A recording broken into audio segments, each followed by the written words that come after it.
The mention of skill gaps in organization often leads to the hiring of new employees to fulfill the demands. While hiring can help fill the gaps in the short term, in the long run, skill gaps lead to even more complex issues. If one is not multi-skilled, one may wake up one fine day and find out that they have become obsolete for the organization. To stay relevant in the face of industry disruptions, it's important to continuously acquire new skills. And it's not a choice anymore, Gyan. It's a necessity, I think, for every organization that's listening to this podcast.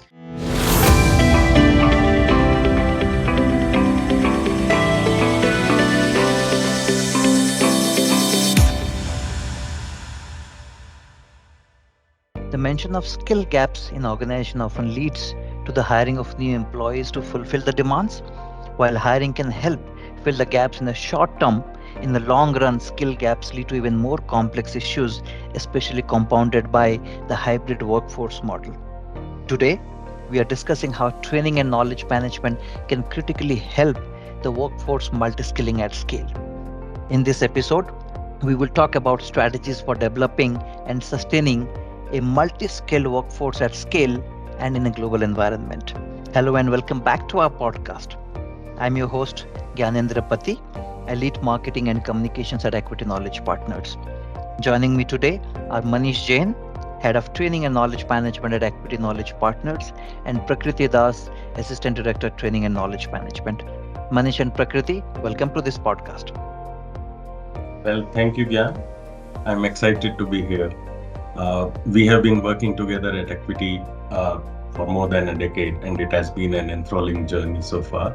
Also pleased that Prakriti, who leads all our behavioral and managerial training initiatives, is joining today with me. Thank you. Thank you. Hi, Gyan. Very, very happy to be here and excited to go ahead with the podcast. Thank you. Thank you for welcoming us. Wonderful. Let's start by defining multi-skilling for our listeners. What exactly does it mean and why is it so important in today's rapidly changing work environment? Let me begin with saying that being a multi-skilled resource or an organization is a necessity in today's dynamic business environment. A multi-skilled workforce is nothing but the ability to execute tasks which require multiple skills at the same time with ease. Let's say a person who is an expert in a particular domain also has great communication skills and great client management skills. This is a multi-skilled employee. Further, let's say a team member who does their work with perfection and achieves great client appreciation every year and is also a great mentor for young team members. This is being multi-skilled. A supervisor who has developed the knack of doing quality check with so perfection that there is almost zero deficiency in their team members' deliverables, and at the same time is a great people manager. This is being multi-skilled. From an employee perspective, in simple terms, to stay relevant and to be sought after employee, a person's ability to be good at two or more different kind of competence is multi-skilled. On the part why it is important, it is necessary to understand that we have moved from an era where a person could possess one skill and sustain their professional career for a lifetime. In today's rapidly changing work dynamics, if one is not multi-skilled, one may wake up one fine day and find out that they have become obsolete for the organization. In such scenarios, with the pace of change, how you keep yourself relevant is not just ideal but necessary. This not only makes perfect business sense, but also provides a great career path to individuals. If I have to look at it personally, it's helped me understand business problems better. And so when you develop proficiency in multiple areas, it's easier to draw connections between them. We get more creative with businesses and clients respect you more. In our team, which is of course the training team, we have a very strong culture of taking the road less taken.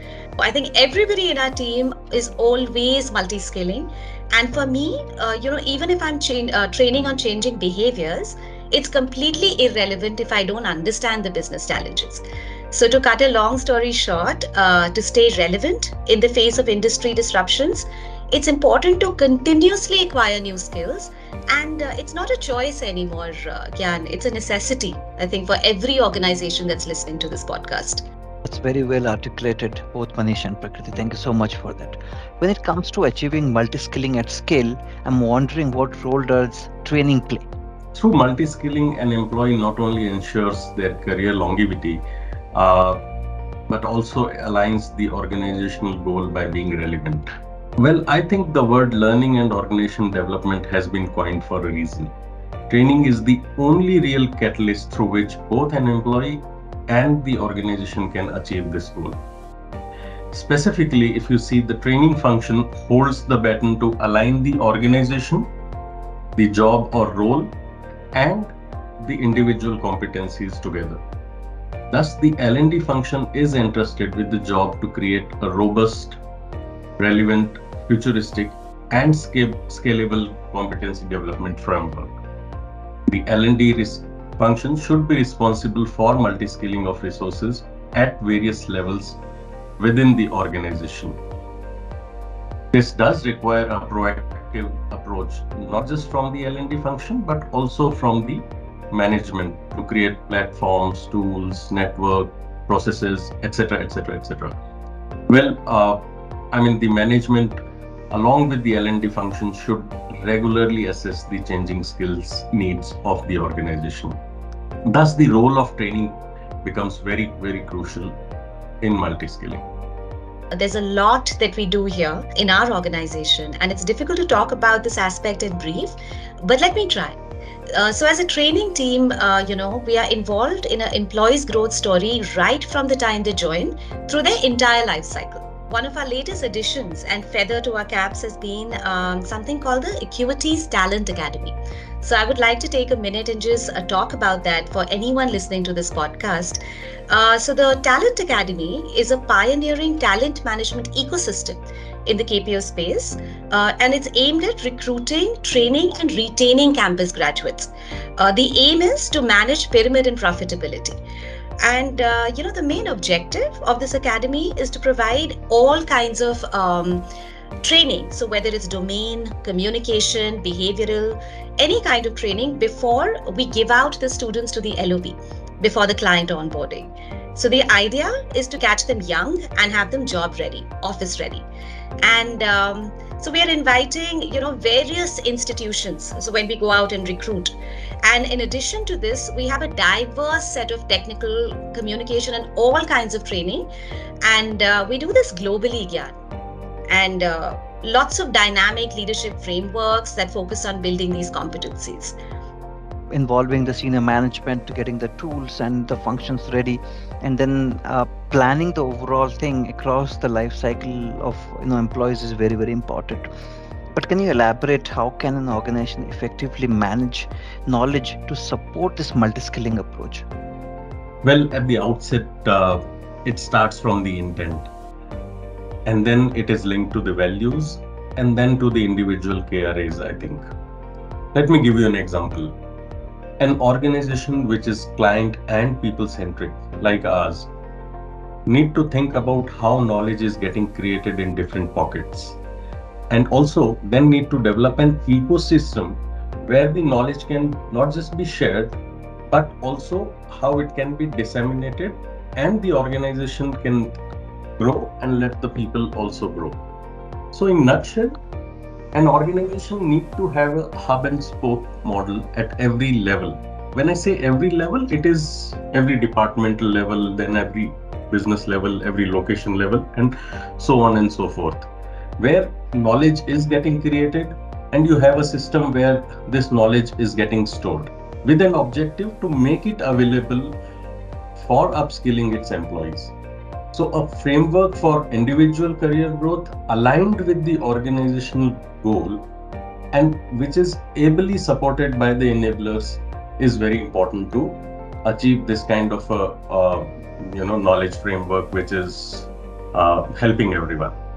Training is just a part of this entire ecosystem. If you see, an organization which promotes meritocracy will have an environment, a process around how to assess people based on merits.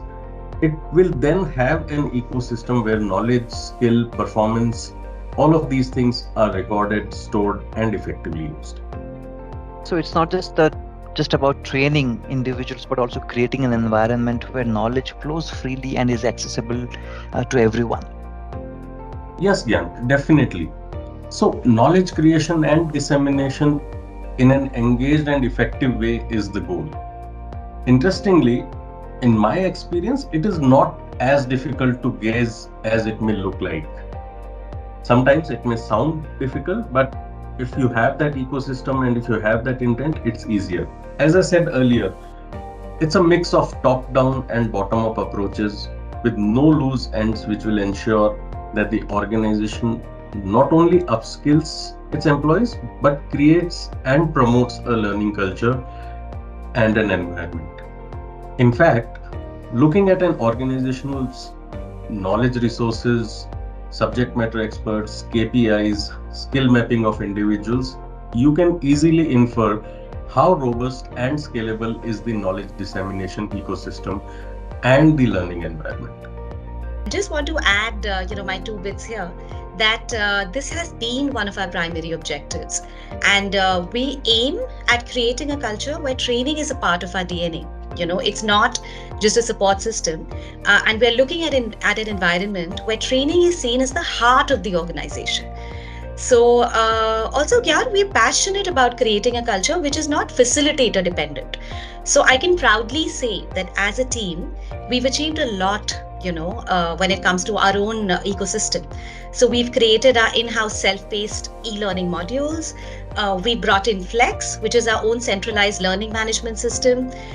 We've also managed to create a one stop shop for all our digital training needs. So, the concept of micro learning. So, where you actually teach people in knowledge nuggets, bite sized modules on various learning platforms. So, we started that. We're currently also working on personalizing learning experiences, Gyan. And we are doing this by offering a variety of learning paths across all domains. And of course, there's a lot more that's coming, so I'm not going to, talk about that now. But gamification is another area we're working on. So we're constantly and consistently, wanting to keep audiences engaged and motivated. So elements like leaderboards, badges are being looked at. And the idea is to incentivize learning and create that healthy competition. So there's lots more to come, Gyan. This is just the beginning. We're just starting out. Excellent. Excellent. That's so great to hear, and that makes a lot of sense, especially Acuity being a global organization with employees across the world. It is so important for multi-skilling and all the things that both of you and your teams are doing to ensure that employees are multi-skilled and are prepared for the future.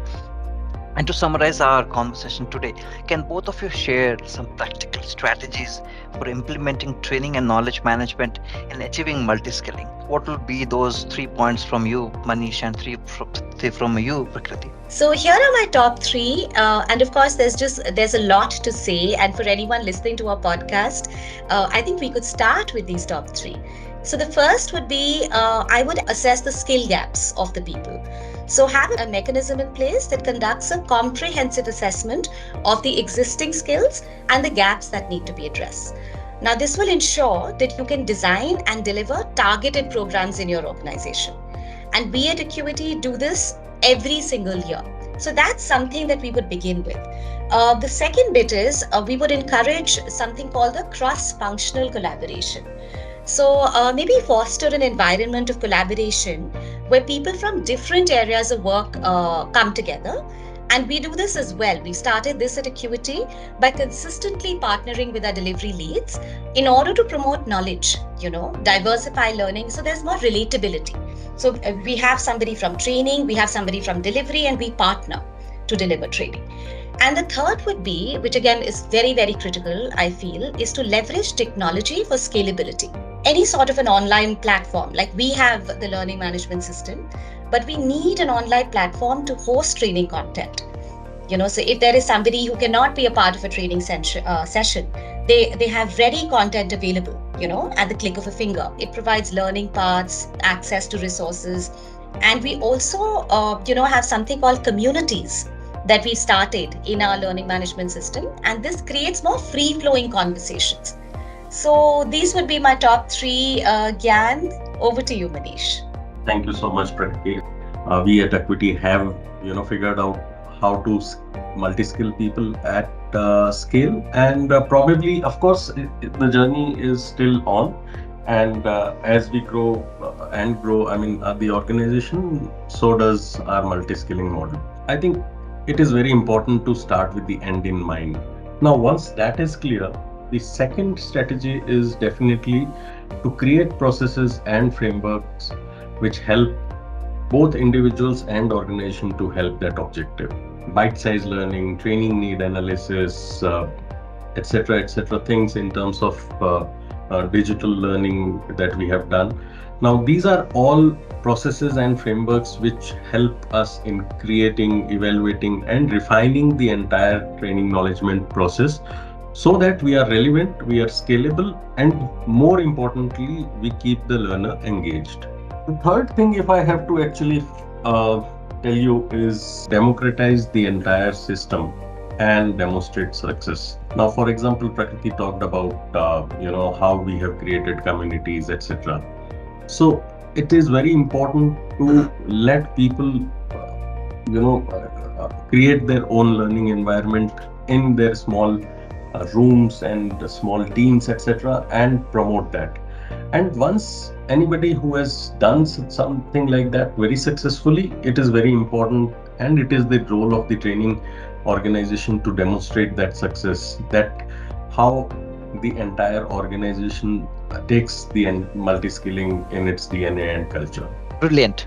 There is no doubt that multiskilling is extremely beneficial to firms that operate in a fast paced, reactive, or proactive environment to enhance the efficiency, competitiveness, quality, and competencies of their employees. All in all, having multi skilled employees give an organization the ability to adapt to changes in market conditions and serve its end customers better, not to miss the positive impact it has on employees' productivity and motivation. Thank you so much, Manish and Prakriti, for this insightful discussion. To our listeners, we hope you enjoyed this conversation as much as we did in bringing this to you. Please follow us on our social media channels. And if you are an alum, don't forget to join our LinkedIn group exclusively for you. And if you are looking to pursue a career with an organization that believes in providing best in class training to upskill you for the future and enable you to become transformative leaders of tomorrow, visit our career page at acuitykp.com and start your career journey with us. Until next time, take care.